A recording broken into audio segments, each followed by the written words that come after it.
ओम शांति।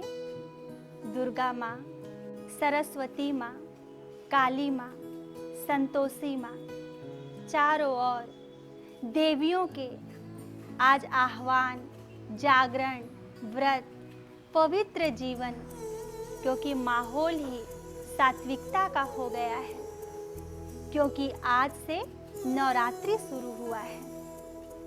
हम सब मिल करके इन देवियों का कितने प्यार से, श्रद्धा से, भावना से आह्वान करते हैं, और हम जिनकी आह्वान करते हैं उन्हें शिव शक्ति भी कहते हैं, क्योंकि देवियां शक्ति स्वरूपा हैं। पर ये शक्तियां उन्हें वास्तव में परमात्मा शिव से प्राप्त हुआ है, इसलिए इनको शिव शक्ति भी कहते हैं। साथ साथ हम बहुत प्यार से और भावना से इन्हें माँ भी कहते हैं। हम माँ तो कहते हैं, लेकिन जरा अपने आप से पूछें कि जिनको हम माँ कहते हैं, तो क्या हम उनके संतान अपने आप को समझते हैं? क्या हम दुर्गा माँ को माँ कहते हैं तो उनकी संतान हैं? क्या हम माँ काली की संतान हैं? क्या हम माँ सरस्वती की संतान हैं?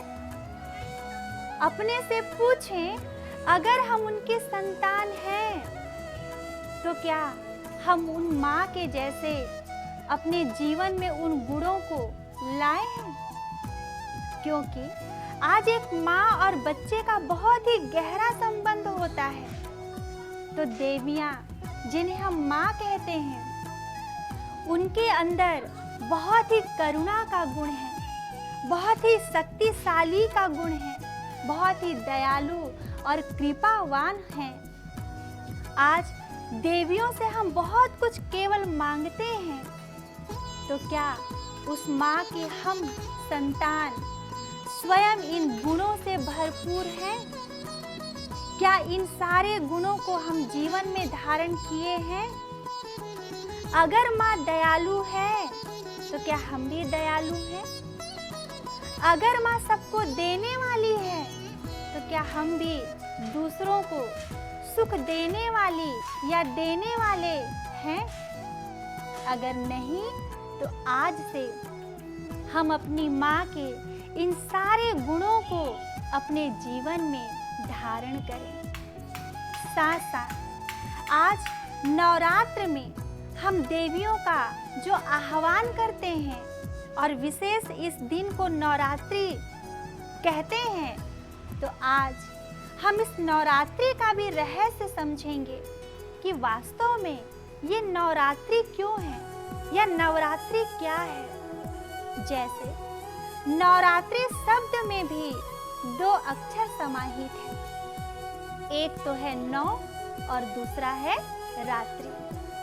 नव माना नया और रात्रि माना रात्रि जो अंधेरा या जो रात्रि सुबह को खत्म कर चुका है। तो वास्तव में रात्रि को ये स्थूल वाला रात्रि नहीं, रात्रि का मतलब कि दुनिया में अभी पूरा अंधकार है। जैसे अभी युग ही जो चल रहा है वर्तमान में, जिसे कहते हैं कलयुग। कलयुग का मतलब ही होता है कलह कलेश का युग, काला युग। काला माना रात्रि का युग। और इस कलयुग रूपी रात्रि में बहुत ही पापाचार, भ्रष्टाचार और दुख है। और ऐसे समय में आज हर मनुष्य दुखी, अशांत हो करके परमात्मा को पुकार रहे हैं। साथ साथ इसी युग में नारियों का भी अपमान होता है। नारियां वास्तव में जिनको लोग देवियों के रूप में पूजते हैं, पर इनके साथ भी अत्याचार हो रहा है। और इसी अत्याचार को समाप्त करने के लिए, इसी पापाचार को समाप्त करने के लिए परमात्मा शिव स्वयं इस कलयुग रूपी रात्रि में आते हैं और माताओं, कन्याओं को अपनी शक्तियां देते हैं और जो इन शक्तियों को लेते हैं और अपने जीवन में धारण करते हैं, वास्तव में वही शिव शक्ति देवियां कहलाते हैं। और इन देवियों के यादगार में ये नवरात्रि बना हुआ है। अब इस नवरात्रि में वास्तव में करते क्या है? सबसे पहले तो पूजा पाठ के दौरान व्यक्ति जागरण भी करते हैं। अब जागरण रात्रि को ही क्यों, दिन में क्यों नहीं? दिन में भी तो कर सकते हैं, पर रात्रि का ही जागरण क्यों होता है? क्योंकि जागरण माना अज्ञान रूपी निद्रा से जागने का प्रतीक ही यह भक्ति में इस नवरात्रि में रात्रि का जागरण करते हैं। अज्ञान रूपी निद्रा माना कि आज किसी भी मनुष्य को स्वयं का, परमात्मा का या आज पूरी सृष्टि में अपने जन्मों का पूरे ज्ञान न होने के कारण अज्ञानता रूपी नींद में सोए पड़े हैं और परमात्मा हमें इस अज्ञान रूपी नींद से जगाते हैं। इन देवियों को वो जागरण का महत्व समझाते हैं, इसलिए यह जागरण पूरा नवरात्रि में किया जाता है। फिर दिखाते हैं कि दीपक जलाते हैं। अब दीपक में भी दिए में बाती होता है और वही बाती फिर जलता है और दिया जलाना यह शुभ माना जाता है। तो वास्तव में इस दिए का भी रहस्य क्या है? तो ये जो शरीर है ये भी एक दिए के समान है और इस दिए में जो हम आत्मा है वो बाती के समान है। लेकिन जब हमें आत्मा का ज्ञान होता है या हम सब अपने को जब रियल में आत्मा अनुभव करते या सोचते हैं कि सच में मैं एक आत्मा हूँ, माना हमारे आत्मा का दिया जलने लगता है। और जब ये आत्मा का दिया जलता है तो इसी की यादगार में ये दिया जलाना होता है। लेकिन दिए का एक और भी कार्य है और वो है रोशनी देने का। दिया शब्द है दिया माना दिया, तो हम जगत की आत्माओं को देते चलें, सुख दे, शांति दे, ये देना ही माना प्रकाश फैलाने का है। तो ये दिया का प्रतीक है। फिर कलश भी दिखाते हैं और कलश माना ज्ञान का कलश। भगवान ने हम सब मनुष्य आत्माओं को ज्ञान भी दिया है, क्योंकि भगवान को कहते भी है ज्ञान का सागर। तो उन्होंने जो हमको ज्ञान दिया है, विशेष करके देवियों को, शक्तियों को भी वो ज्ञान दिया है, तो उसका प्रतीक वो कलश दिखाते, ज्ञान का कलश।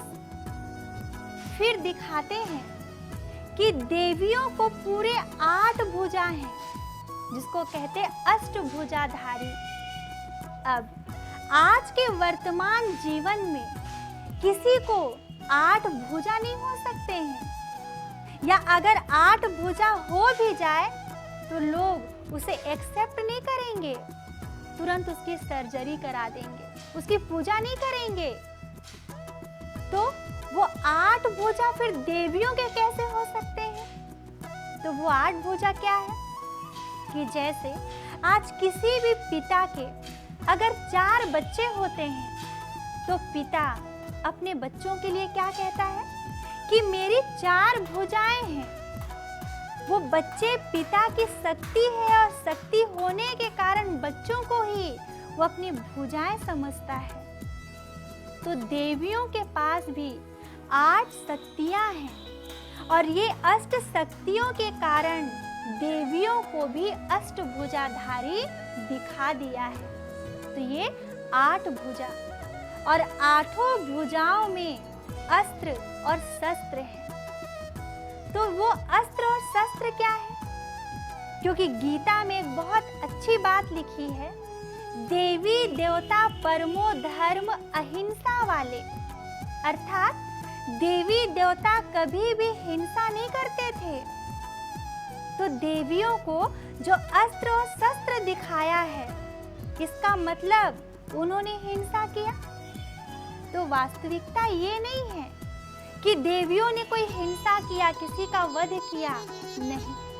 वो अस्त्र और शस्त्र है ज्ञान का अस्त्र शस्त्र। जैसे आज कोई भी व्यक्ति अपने जीवन की समस्या, अपने जीवन की परिस्थिति को अपनी बुद्धि, अपने विवेक, अपने ज्ञान के बल से समाप्त कर देता है, तो वो ज्ञान भी एक शस्त्र का कार्य करता है।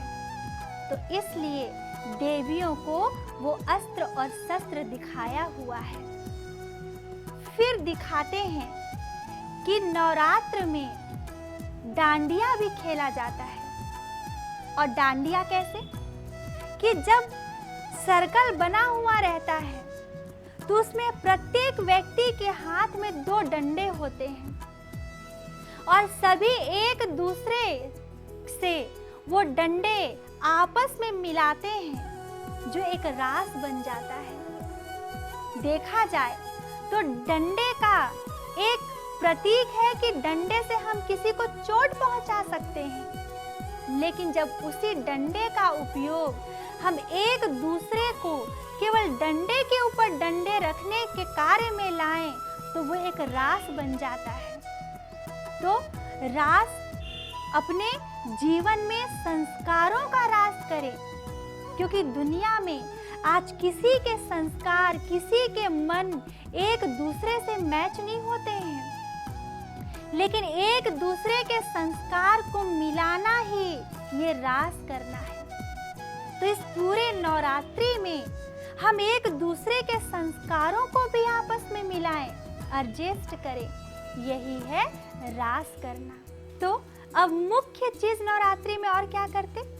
लोग उपवास रखते हैं। तो उपवास अन्न का रखते हैं, नमक का रखते हैं और लहसुन और प्याज का भी रखते हैं। और इन चीजों का व्रत रखते हैं और फिर अंदर से फील सात्विकता का करते हैं। तो हमने कहा देवियों को जब हम माँ कहते हैं तो माँ के गुणों को अपने जीवन में धारण करें और व्रत केवल इन चीजों का ही नहीं, बल्कि व्रत बुराइयों का भी रखें। क्रोध आज से नहीं करूंगी पूरी 9 दिन, लोभ नहीं करूंगी आज से पूरे 9 दिन।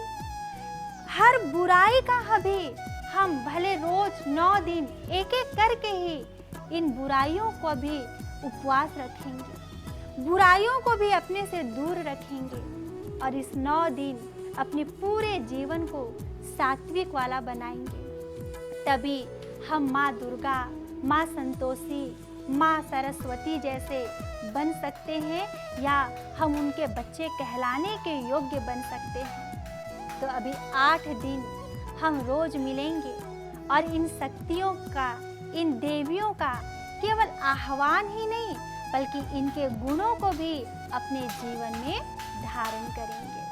ओम शांति।